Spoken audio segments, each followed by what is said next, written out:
오늘 10월 첫째 주일 이 예배에 제가 여러분과 함께 나눌 말씀이 구약성경 민수기 20장 10절로 13절까지 말씀. 이 말씀을 통해서 제가 오늘 말씀의 제목을요, 반드시 기억하시고 반드시 축복하십니다. 죄송한데 같이 한번 해보실까요? 반드시 기억하시고 반드시 축복하십니다. 이 제목을 가지고 오늘 말씀을 함께 나누도록 하겠습니다. 이 네덜란드 다운타운에 돌아다니는 시내버스의 전면 광고가 있는데, 그게 또 저쪽 그 프리웨이 74번 엑싯, 티피카노 가는 그 엑싯에도 써 있는 광고판을 제가 본 적이 있습니다.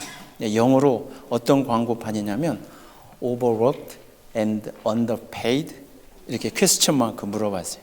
그러니까 우리말로 하면 일은 더 했는데 페이는 그만큼 못 받았습니까? 이런 광고가 있어요. Overworked and underpaid. 그러면서 그 광고의 주된 목적은 뭐겠어요? 아마 로우 오피스든지 하여튼 찾아오라는 거죠. 부당하게 일은 더 했는데 일에 합당한 대접을 받지 못했다면 그럼 우리가 찾아드리겠습니다. 아마 이제 그런 광고인 것 같아요. 가끔 시내버스에도 전면으로 해서 네덜란드를 돌아다니더라고요. 내가 일한 만큼 합당한 대접을 받지 못한 건 억울한 일이잖아요. 내가 일을 이만큼을 했는데 그 일한 만큼에 대한 대가를 받지 못하면 억울하잖아요. 가서 따져야 되고 받아야 되잖아요.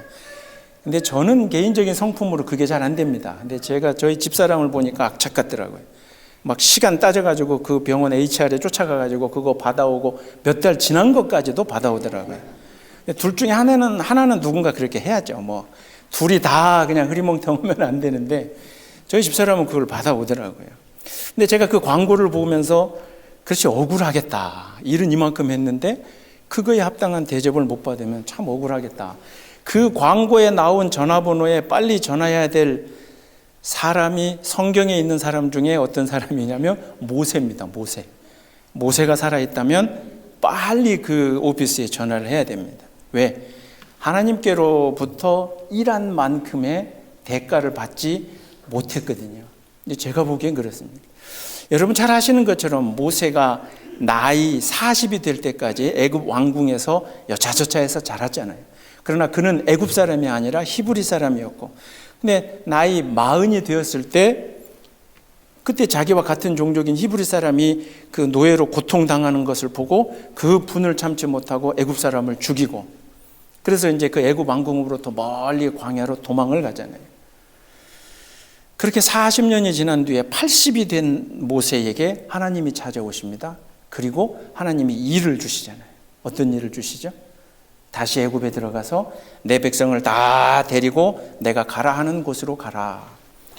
80에 모세가 부름을 받고 모세가 몇 년 일한 줄 아세요? 신명기 34장에 보면 모세가 120에 죽었습니다. 그러니까 80에 모세가 부름을 받고 40년을 그 광야에서 열심히 일을 했습니다. 근데 그 광야에서 모세가 하던 일이 이스라엘 백성을 데리고 가나안에 들어가는 그 일이었잖아요. 근데 결론적으로 모세가 가나안에 들어갔습니까? 못 들어갔습니까? 못 들어갔죠. 나이 80에 하나님께로 부름을 받았고, 그리고 애굽에 다시 들어가서 사실은 자기의 생명을 걸고 들어갔어야 돼요. 왜냐하면 이미 오랜 지났지만 자기 손으로 애굽 사람을 하나 죽였기 때문에 이게 불안할 수 있잖아요. 근데 이제 아시는 것처럼 여러 스토리가 있지만 하나님이 어쨌든 가라 해서 다시 애굽에 들어가서 이스라엘 백성을 그 위험을 무릅쓰고 다 데려 나오고, 광야에 와서는 또 모세가 얼마나 고생을 해요. 먹을 게 없다, 물이 없다, 이래저래 여러 가지 그 불평을 하는 백성들을 때로는 혼을 내고 때로는 잘 다스리면서 그 40년 가까이를 이 사람들을 쭉 가나안 땅 앞에까지 데리고 갔는데, 하나님이 모세에게 분명하게 이야기를 합니다. 너는 그 땅을 눈으로 볼 수 있을지언정 너는 들어갈 수는 없다. 아까 그 오피스에 전화해야 돼요. 오버워크인데 일은 더 많이 했는데 제대로 페이는 못 받은 거죠. 그럼 모세가 이제 왜 못 들어갔는가라고 하는 결정적인 사건이 오늘 우리가 함께 읽은 민수기 20장 10절부터 13절, 오늘 본문에서 일어난 그 사건 때문에 하나님께서 모세를 가나안 땅에 들여보내시지 않으십니다. 오늘 본문이 민수기 20장인데요. 이 20장을 시작하면서 여러분들이 혹시 이제 아시는 분들은 물이 없다고 모세에게 불평하던 일이 이번 한 번이 사실은 아니거든요. 또 한 번 있었는데 어쨌든 8절에 보니까 이 물이 없다고 불평하는 백성들이 모세 앞에서 불평을 하니까 하나님이 그렇게 이야기를 합니다. 그러면 저 앞에 있는 반석에게 명령을 해서 물을 내게 해라. 그 하나님의 명령을 모세가 받았어요. 물이 없어서 아우성치니까 네가 가서 그럼 저 반석 바위에게 네가 물을 내라라고 명령을 하라. 근데 모세가 하도 불평하는 이 백성들이 이게 좀 속되고 싼 표현이지만 꼴 보기 싫었던 거예요. 징징징징 물 없다고 매번 먹을 게 없다 그러니까 만나도 주고 메추라기도 주고 그랬는데 또 물이 없다고 그냥 당장 빨리 물을 달라 이러니 하나님의 명령은 모세가 들었어요. 하나님이 네가 가서 그러면 바위에게 명령을 해라. 근데 이제 모세 입장으로는 명령을 하면 되는데 그 백성들이 마음에 들지 않았는지 모세도 감정이 있는지라 그 백성들 앞에서 오늘 본문의 10절에 그렇게 소리를 칩니다. 이 반역한 백성들아. 이 하나님의 은혜도 모르고 또 이렇게 불평하고 내가 니들한테 도대체 물을 줘야 되느냐 뭐 이런 식으로 화를 낸 뒤에 11절에 모세가 가지고 있던 지팡이로 반석 그 바위를 2번을 내려칩니다. 화풀이 하듯이. 근데 결론적으로는 그 반석에서 물이 나오기 시작을 했고 모든 백성들이 물을 다 먹었습니다. 그럼 이게 해피엔딩이 아닐까? 근데 그 일 바로 뒤에 오늘 12절에 하나님께서 모세에게 그렇게 이야기를 하죠. 네가 나를 믿지 않고 백성 앞에서 하나님의 거룩함을 나타내지 않았으므로 내가 너를 가나안 땅에 들여보내지 않겠다. 도대체 뭐가 문제였는지 우리가 가만히 생각을 해보면요. 그리고 제가 아까 그 말씀드린 그 광고를 낸 오피스 그 사람들이 이제 뭐 변호사인지 모르겠지만 제가 모세를 보면서 조금 억울하겠다 하는 생각이 들어요. 변호사적인 입장으로 보면. 왜냐하면 앞서 말씀드린 것처럼 이 물이 없다고 징징대는 이 백성들의 불평과 원망이 처음이 아니었어요. 조금 앞으로 가보면 출애굽기 17장에 보면 그곳에서 보면 호렙산이라고 하는 곳에 이르러서 또 한 번 오늘 이 사건 전이죠. 물이 없다고 불평을 하는데 하나님께서 모세에게 그렇게 명령합니다. 그러면 모세 네가 가지고 있는 지팡이로 저 바위를 내려쳐라. 그러면 내가 물을 내겠다. 해서 호렙산에서는 출애굽기 17장에서는 바위를 치라 해서 쳤더니 물이 나와서 백성이 먹었어요. 그런데 시간이 흘러서 오늘 민수기 20장이 되는 그 가데스라고 하는 곳에 가데스 광야에 와서는 아니 하나님이 똑같이 명령을 하시든가 지난번에도 바위를 쳐서 바위가 깨져서 물이 나와서 먹었는데 그 왜 이번에도 그냥 바위를 치라 그랬지? 하나님은 왜 또 이번에는 치라는 말을 하지 않고 네가 말로 명령해서 물을 내라 하셨나? 아니 목적은 결국 필요한 건 물인데 그거를 치든지 말로 하든지 뭐가 그렇게 큰 차이라고 하나님이 그렇게 화를 내시는가? 한번 경험했던 일이 있는데 그 하나님 말씀대로 해서 뭔가 됐는데 왜 이때 와서는 하나님 말씀처럼 했더니 그걸 가지고 나보고 뭐라고 하시나? 모세가 억울하지 않겠어요? 얼굴 표정을 보니 하나도 안 억울한 표정이신데 제가 보기에는 억울할 것 같아요. 두 번째는 오늘 본문이 10절부터 시작을 하는데 민수기 20장 1절을 성경을 가지고 계시는 분들은 20장 1절을 보면 이 물이 없어서 이 난리 난 이 사건 바로 직전에 20장 1절에 어떤 일이 모세에게 일어나냐면 그의 누나 미리암이 죽었어요. 모세에게 누나 미리암은 어떤 사람인지 여러분 잘 아시잖아요. 모세가 젖먹이 때 그냥 죽을 수도 있었던 모세를 엄마하고 함께 방주에 싸서 애굽의 왕궁에 보내고 그리고 또 기록에 보면 그 미리암이 그 모세의 누나가 왕궁에 들어가서 이 아이는 젖을 먹어야 되는데 젖을 줄 유모가 필요합니다. 그래서 모세의 친모 자기 엄마를 그 왕궁에 데려다가 모세의 젖을 먹게끔 할 수 있도록 했던 그 누나가 이 미리암이거든요.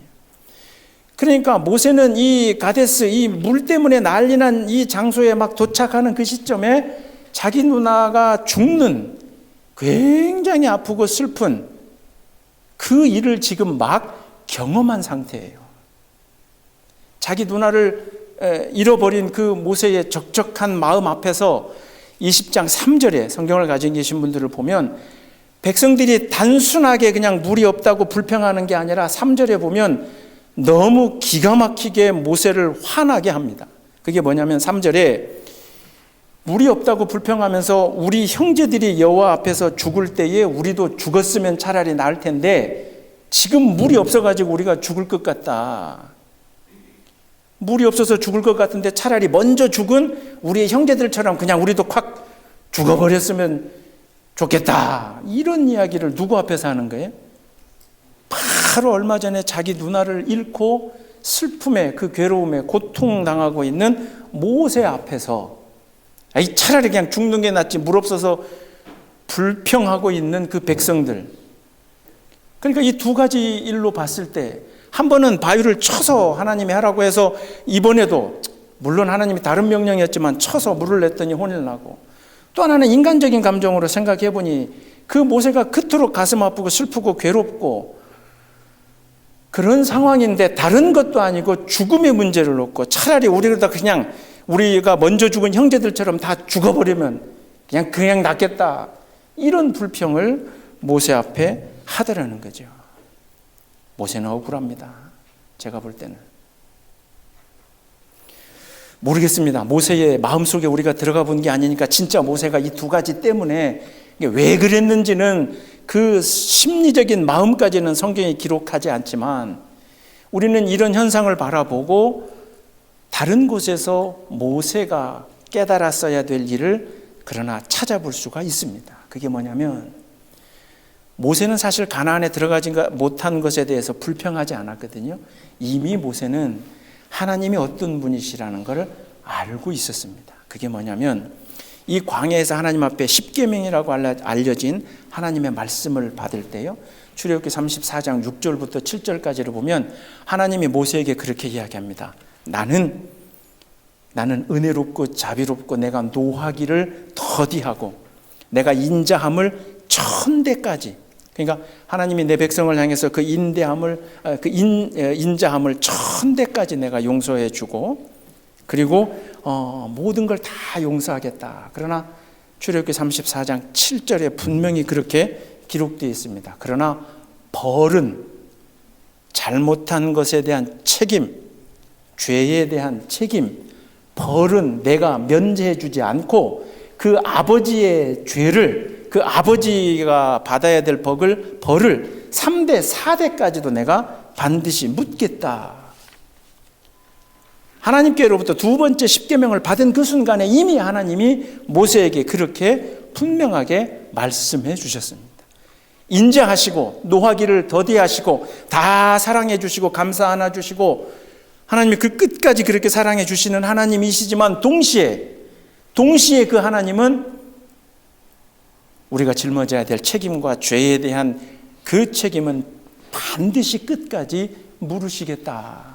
그 말씀을 모세에게 분명히 들려주신 하나님이십니다. 그래서 오늘 말씀의 제목을 제가 반드시 기억하시고 반드시 축복하십니다. 반드시 기억하신다라고 하는 이 앞에 있는 거는 나의 죄를, 나의 실수를, 나의 잘못을, 나의 그릇된 생각과 나의 세상적인 마음을 하나님께로부터 잠시 떠났던 나의 그 모든 순간순간을 하나님은 반드시 전부 다를 다 기억하시고 그러나 처절하게 회개하고 돌이키는 사람에 대해서는 하나님께서 반드시 축복하신다 하는 것입니다. 하나님은 분명한 분이십니다. 책임을 물으시는 하나님이십니다. 그러나 우리 인간은 망각하는 존재입니다. 잊어버리는 존재. 특히 잊어버리는 것 가운데서도 다른 사람의 잘못은 잘 잊어버리지 않습니다. 그러나 나의 잘못에 대해서는 너무도 쉽게 잊어버립니다. 내가 받은 은혜, 그러나 그 은혜를 내가 받을 만한 자격이 되는가라고 하는 나의 어떤 죄의 그릇된 것, 잘못된 것, 나의 불합리했던, 하나님 앞에서는 해서는 안 됐어야 될 그 말과 행동과 그 모든 것, 그것을 우리는 너무도 쉽게 잊어버리지만 여러분 분명히 기억하시기를 바랍니다. 하나님은 반드시 기억하시는 분입니다. 하나님은 반드시 기억하시는 분이시기 때문에 혹시 그러한 일들이 있거들랑 하나님 앞에 완전히 엎드리면서 회개하는 은혜가 있기를 주님의 이름으로 축원합니다. 그러면 반드시 또한 축복해 주십니다. 왜냐하면 하나님이 우리를 잊을 수 없다라고, 우리를 결코 단 한순간도 그냥 놔두지 아니하신다고 해주신 말씀이 이사야를 통해서 해주신 말씀이 있어요. 이사야 49장 15절과 16절에 보면 하나님이 그렇게 이야기합니다. 어찌 여인이 젖을 물려야 될 자기 아기를 그 여인이 잊을 수가 있겠느냐. 젖을 물려야 될 자기 아이를 귀하게 여기지 않을 여인이 어디 있겠느냐. 그러나 때로는 혹 그 여인들이, 즉 젖을 물려야 될 그 아기의 엄마가 자기 아이를 잊는다 할지라도 나는 결코 너희를 잊지 아니할 것이다. 하나님의 말씀입니다. 그리고 이사야 49장 16절에 그렇게 합니다. 그래서 너희를 내가 내 손바닥에 새겨 두었다는 거죠. 그리고 너희의 성벽이 항상 내 앞에 있다. 그러니까 하나님께서는 우리를 잊어버리시지도 놓치시지도 알지 못하는 것도, 내가 아무리 어느 곳에 숨어서 이건 누가 아무도 안 보겠지, 내가 잠깐 이런 마음 갖는 거 그게 뭐가 문제일까? 우리는 그렇게 생각하고 시간이 지나면 내가 했던 잘못을 잊어버릴 수 있습니다. 그러나 하나님은 결코 잊지 않으시겠다는 거죠. 왜요? 우리가 하나님의 손바닥에, 하나님은 우리를 당신의 손바닥에 우리를 새겨 놓으시겠다. 이 말씀이 때로는 그러면 내가 하나님을 두려워해야 될 것인가? 아니면 내가 하나님 앞에 그러니 더 의지해야 될 것인가? 라고 하는 건 우리의 삶에 달려 있는 거죠. 내 고백에 달려 있는 거죠. 내 결단에 달려 있는 거죠. 하나님이 항상 나와 함께하고 내 모든 것을 바라보니 아이고 큰일 났다. 그런 사람은 마음속에 뭔가 내가 잘못하고 있는 사람이 하나님의 손길을 두려워하는 거죠. 오히려 하나님은 우리를 당신의 손바닥에 새겨놓고 단 한순간도 기억 못하시는 것이 없고 놔두지 아니하시고 항상 잊지 않겠다고 하는 그 말씀을 내 마음 한가운데에 우리가 새겨놓으면 우리는 어떤 상황이 와도, 어떤 형편이 와도, 때로는 어떤 시험이 와도, 그래서 세상으로부터는 내가 정말 처절하게 패배하고 실패하고 물러서게 될지라도 함께 하시는 하나님, 이걸 다 보고 계시는 하나님, 이걸 다 알고 계시는 하나님, 그 하나님이 내 뒤에 있는데 내가 왜 이런 세상에 내가 왜 타협을 하고, 내가 이 세상에 왜 무릎을 꿇고, 내가 왜 이런 것에 내 스스로를 엎드리겠느냐. 하나님의 말씀이 여러분에게 부담과 짐이 아니라 커다란 축복과 은혜로 다가오시기를 주님의 이름으로 축원합니다. 그런 하나님을 우리가 믿고 있는 거예요.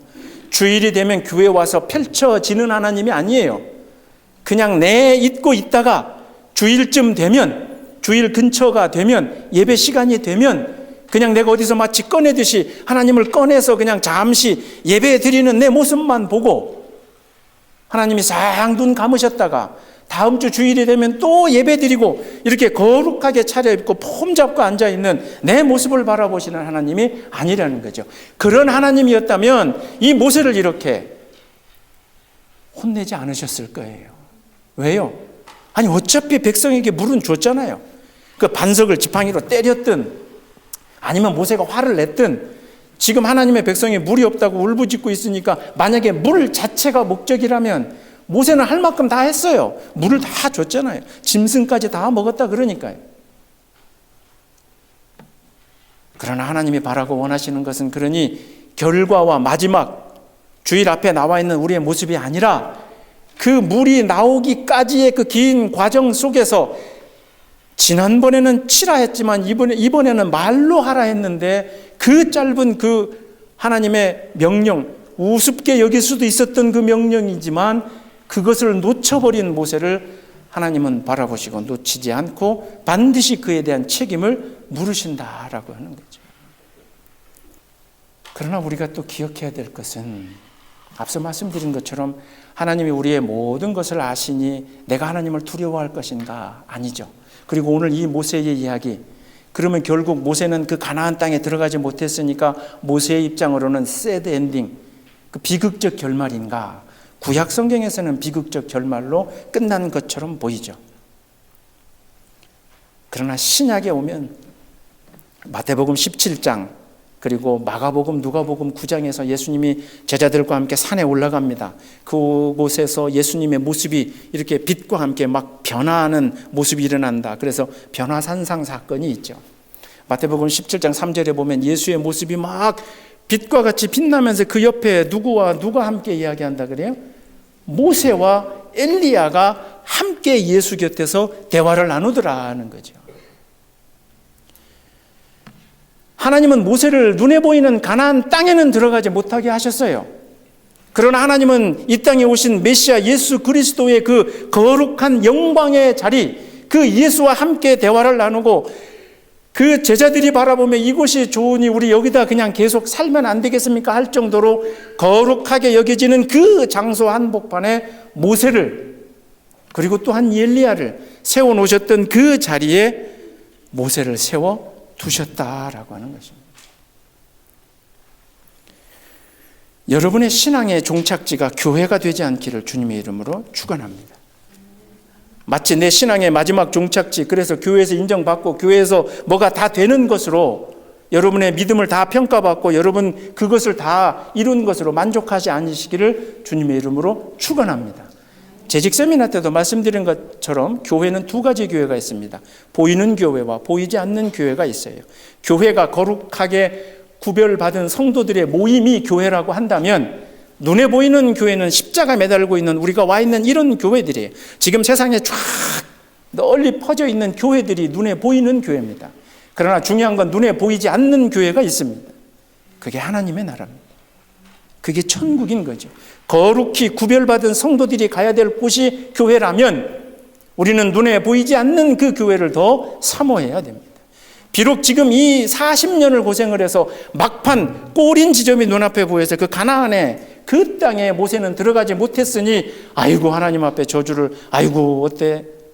새드 엔딩이 아니라 비록 하나님은 이 일에 대한 순종하지 않은 일에 대한 책임을 모세에게 물으셨지만 그러나 이 모세의 전체의 인생, 즉 모세가 하나님 앞에 나이 40에 애굽에서 벌인 일, 그리고 나이 80에 하나님 앞에 부름을 받은 일, 그 뒤로부터 40년을 광야에서 어찌 이 백성들을 데려왔는지를 하나님은 다 알고 계시고 그걸 다 계수하셔서 그래서 축복해 주셨지만 그러나 그가 져야 될 책임에 대해서는 반드시 물어보셨다 하는 거죠. 눈에 보이는 우리 일생 80, 90, 100년의 인생을 내가 받을 그 축복을 놓고 그리고 이 세상에 살면서 내가 누리는 여러 가지 것들을 가지고 나는 하나님께로 내 모든 복을 다 받았다. 가나안에 들어갔으니 그걸로 끝났다. 라고 그렇게 쉽게 말하지 않는 여러분이 되시기를 주님의 이름으로 축원합니다. 이스라엘의 역사는 가나안에 들어가면서부터 더 엉망진창이 됩니다. 젖과 꿀이 흐르는 그 가나안 땅에 들어가서 그 부족들이 나눠서 자기들끼리 그 형제였던 형제들이 서로 싸우기도 하고 나중에는 왕국을 만들었지만 결국 남과 북이 갈라지고 그러다가 그 이후에 또 포로로 끌려가고 가나안에 들어간 그 뒤로부터 이들이 당한 고통과 이들이 또 하나님을 등진 사건을 우리는 잘 알고 있지 않습니까? 손바닥에 여러분의 인생을 다 올려놓으시고 반드시 기억하시고 또 반드시 그러하게 축복해 주시기를 기다리고 계시는 하나님 앞에 여러분 온전히 모든 것을 내려놓으시는 은혜가 있기를 주님의 이름으로 축원합니다. 그러니 우리는 각자 맡은 바에 자기 직분에 대한 책임을 져야 될 줄로 믿습니다. 지난 4주간의 재직 세미나를 하면서 제가 그렇게 세 번째 시간 그렇게 얘기를 했죠. 직분은 계급과 높이가 아니다. 교회에서 목사, 장로, 권사, 집사 세상에서 이야기하는 것처럼 무슨 회사에서 밑에 단계로부터 올라가는 어떤 그 계급과 계층과 높이가 아니라 직분은 깊이다. 즉 깊이와 책임인데 자기가 짊어져야 될 책임이 가장 무거운 게 목사요. 그 다음으로 무거운 게 장로요. 그 다음이 이른바 권사요, 완수집사요, 그리고 집사요. 어찌 보면 가장 책임이 덜한 사람이 평신도일 수 있다는 거죠. 그러나 마치 교회의 이 직분을 세상에 출세처럼 생각을 해서 목사가 제일 높고, 그러지 않다고 제가 지난 4주간 재직 세미나를 하면서 함께 이 말씀을 나눴습니다. 그러면서 우리가 기억해야 될 건 반드시 내 직분에 합당한 책임을 자신은 져야 됩니다. 그걸 하나님이 물으십니다. 어떤 분들이 저한테 그렇게 이야기를 합니다. 제가 10년의 군목 경력을 가지고 있다고 하니, 또 제가 목회하는 모습을 한 1년쯤 바라보니 저에게 그렇게 말씀을 하신다고 하더라고요. 군에서 명령하고 지시하던 습관이 몸에 배어서 마치 목회를 명령하고 지시한다. 죄송합니다. 대단히 죄송합니다. 그렇게 느끼신 것 자체가 제 책임이고 제 문제여서 대단히 죄송합니다. 그러나 제가 동의할 수는 없습니다.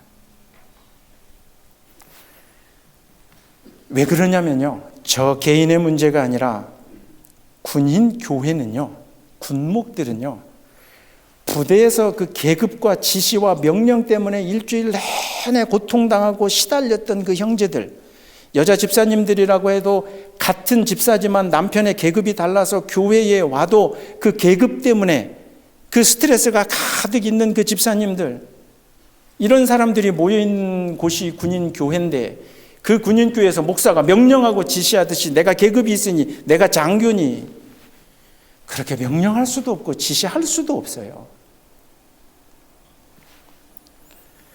그래서 저는 개인적으로 군목을 제가 스스로 벗고 나온 것도, 교회는 너무도 안타깝지만 월요일부터 토요일까지 군복을 입고 그 계급 사회에서, 그 부대에서 제가 해야 되는 그런 일들, 그런 게 싫어서 제가 스스로 전역을 하고 제대를 하고 나온 것이고, 또 개인적으로는 권위의식을 가지고 있고 명령하고 지시하는 그 목회자 때문에 한 가정이 그 교회를 등질 수밖에 없는 처절한 그 가정의 일을 경험하고 있는 저로서는, 그렇게 명령하고 지시하고 권위를 가지고 있는 목회자에 대해서 나는 절대 저렇게 목회를 하면 안 되겠다 스스로 결심하고 다짐한 목사인데, 죄송합니다.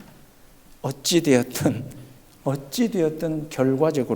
결론적으로 명령하고 지시하고 당신 뜻대로 막 교회를 이끌어가는 그런 목사가 되어서 제가 대단히 죄송한데, 제 문제는 제가 책임을 질 텐데, 혹 그런 마음을 저를 보면서 한국에 있는 군인 교회나 군 목사님들을 그렇게 바라보셨다면 대단히 죄송하지만, 그분들이 그렇게 오해받는 책임이 저에게 있다는 걸 제가 스스로 짊어지고, 그 마음을 좀 여러분들 누그러뜨려 주시기를 바랍니다.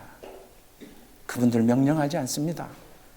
계급이 가장 낮은 병사들 한 사람 한 사람을 부대에서 제가 책임지기 위해서는 대대장 집사님에게 가서 이렇게 이야기해야 됩니다. 집사님, 이 아이 제가 책임질게요. 부대에서 조금만 더 좀 이렇게 도와주세요. 이 아이 내가 사고 안 치게 제가 책임질게요. 제가 하던 일이 주로 그렇게 책임지던 일이었습니다. 그러나 어떻게 합니까? 이미 그렇게 느끼시고 교회를 떠나신 분들도 계시고, 그런 것 때문에 그런 마음을 가지고 계신 분들이 계시니, 그렇게 느끼게 해드린 것 자체도 저는 제 책임이라 생각을 하고, 그 책임도 마찬가지로 저는 져야 되겠다. 그러나 성경에 등장하는 모든 인물 가운데 가장 큰 책임을 지신 분이 바로 예수님이십니다. 짊어지지 않으셔도 될 저 십자가를 짊어지시고, 그 십자가 위에는 예수를 따르던 12 제자들 뿐만 아니라 예수를 팔았던 가룟 유다까지도, 그 영혼까지도 용서해 주시기 위해서 십자가에 올려놓으시고 당신이 매달려 죽으시는 책임을 지신 분이 예수 그리스도다라고 하는 거죠. 오늘 한국 사회에선 저는 정말 그 생각할 때마다 속된 표현으로, 이 싸구려 표현으로 열받아서 잠이 안 오는데, 한국에서 기독교를 개독교라고 불러요. 기독이라고 하는 단어가 크라이스트예요. 크라이스트라고 하는 단어를 중국 한자로 소리 나는 대로 하면서 기독이라는 게 나왔어요. 그래서 지저스 크라이스트, 크라이스트가 기독이에요. 근데 기독을 개독으로, 뭐 개 키우시는 분들한테는 좀 죄송하지만 앞에 개자를 부리는 건 안 좋은 거거든요. 그러면 한국의 많은 교회들이, 목사들이 그렇게 생각하죠. 아니, 우리 교회는 안 그래요. 밖에 다른 교회는 개독교 해도 우리는 안 그래. 우리가 얼마나 똑바로 하는데. 나중에 하나님은 그 책임을 같이 물으실 거라고 저는 그렇게 생각합니다. 21세기에 네가 신앙생활 하지 않았느냐? 도대체 너희 교회는 그러면 뭘 했느냐? 예수 그리스도, 크라이스트, 지저스 크라이스트라고 하는 그 크라이스트라고 하는 그 거룩한 이름을 세상 사람들은 지나가 다니는 그 강아지로, 개만 또 못하게 여기면서 우리를 그렇게 평가하고 바라보는 것에 있어서 우리가 가슴치며 한탄하며 뭔가 책임져 본 교회가, 그리고 그 책임을 지기 위해서 뭔가 몸부림친 그런 교회와 목회자들이 얼마나 있었느냐. 우리하고 상관없습니다. 우리는 미국이고 우리는 안 그래요. 천만에요. 이 백성들이 모세 앞에 와서 불평하고 원망하던, 원망 안 한 사람도 있었겠죠. 그러나 그들 모두가 다 하나님께서는 그 하나하나를 다 기억하시고 마지막에 모세만 가나안 땅에 못 들어간 게 아니라 출애굽하던 때 이미 장성했던 어른들은 여호수아와 갈렙을 빼고는, 즉 아마 대부분 이렇게 모세 앞에 쳐들어와서 불평하고 원망했던 그 모든 사람들도 가나안 땅에 들어가지 못했습니다. 하나님이 기억하신다는 거죠. 밖에서는 개독이라고 하든 뭐라고 하든 우리 교회만, 우리만 나만 안 그러면 돼. 하나님은 책임을 같이 물으시는 하나님이십니다. 그러니 그런 맥락으로 여러분이 가지고 계신 직분을 다시 한번 돌이켜보시기를 바랍니다. 내가 받은 이 직분에 대한 합당한 책임을 내가 지고 있는가? 그런데 모세의 이 사건이 시간이 지나서 하나님께서 예수님 시대에 다시 모세를 세워주신 것 말고도 시간이 지나서 이스라엘 백성들이 이 모세의 사건을 다시 재해석을 해줍니다. 주보에 제가 적어드린 것처럼 시편 106편 32절과 33절을 여러분들 눈으로 같이 한번 보시기를 바랍니다. 제가 주보에 적어드렸죠. 시편 106편 32에서 33절입니다. 그들이 또 무리바 물에서 여호와를 노하게 하였으므로 그들 때문에 재난이 모세에게 이르렀나니 이는 그들이 그의 뜻을 거역함으로 말미암아 모세가 그의 입술로 망령되이 말하였음이로다. 모세만의 잘못이 아니라는 거죠. 분명히 하나님 앞에 모세가 잘못했죠. 그러나 모세만의 잘못이 아니라 이 시편에서는 모세의 입술이 그렇게 하나님을 거역할 수밖에 없게끔 만든, 노하게 만들었던 자신들의 죄를 회개하고 있는 거죠. 그러니 제가 오늘 이 설교를 하면서 혹시 여러분들이 그러면 목사는 모세고 우리는 백성인가? 그 얘기가 아닙니다. 상황에 따라서 여러분이 모세가 되기도 하고 여러분 각자가 백성이 되기도 합니다. 여러분이 모세처럼 하나님의 말씀을 직접 어기기도 하고, 또는 여러분이 백성이 돼서 하나님의 일을 하는 어떤 분들을, 다른 분들을 향해서 그렇게 분노하고 원망하게 만들기도 하고, 여기 서 있는 이 목사도 똑같이 마찬가지로 때로는 제가 모세와 같은 역할이기도 하나, 그러나 때로는 마치 모세를 향해서 불평하고 원망하듯이 물 없으니 차라리 죽는 게 낫겠다고, 그 불평하고 원망하던 백성의 모습이 제 삶에 곳곳에 자리하고 있으니 저와 여러분은 다 때로는 모세요, 때로는 백성이다 하는 거죠. 그러나 매주 우리가 나와서 예배드리며 하나님 앞에 이렇게 기도하고 회개하는 것은 백성의 자리에서, 불평하고 원망하는 백성의 자리에서 조금씩 책임지고 그래도 순종하고 그렇게 나가는 모세의 자리로 우리의 발걸음을 옮기는 것이 우리의 신앙이요, 우리의 예배요, 여러분의 믿음 생활, 여러분의 인생이 되시기를 주님의 이름으로 축원합니다. 지금 이 순간에도 하나님이 우리의 모든 것을 바라보시는 줄로 믿습니다. 하나님은 반드시 기억하시는 분입니다. 그러니 때로는 두려워하세요. 정말 거룩한 두려움은 우리의 믿음을 더욱 튼튼하게 합니다. 하나님을 두려워하세요. 그러나 그 거룩한 두려움으로 하나님 앞에 올바로 쓰려고 몸부림치면 하나님이 반드시 축복해 주실 줄로 믿습니다. 지난 한 달간 재직 세미나를 통해서 여러분 직분이 각자 맡으신 이 직분에 대한 책임을 우리 모두가 다 함께 지자고 고백하고 다짐했던 여러분들이 이제 스스로 책임 있게 짊어지고 가실, 목사가 끌어가는 게 아니라 직분자들만 끌어가는 게 아니라 특정인이 아니라 내가 이 교회를 십자가로 짊어지고 끌고 간다, 그렇게 고백하고 결단하고 다시 마실 때 나는 너를 결코 잊지 않고 너희를 내 손바닥에 새겨놓으라 라고 하는 그 말씀하심이 여러분의 인생 가운데, 여러분 가정 가운데 함께 하실 줄로 믿습니다. 기도하겠습니다. 주님 감사합니다. 저희들 겁없이 살아왔다면 이제는 두려워하게 하여 주시옵소서. 하나님 없는 곳이, 하나님이 알지 못하는 일이, 하나님께 드러나지 않는 일이 가능하다고 그렇게 스스로 교만했던 마음도 내려놓게 하여 주시옵소서.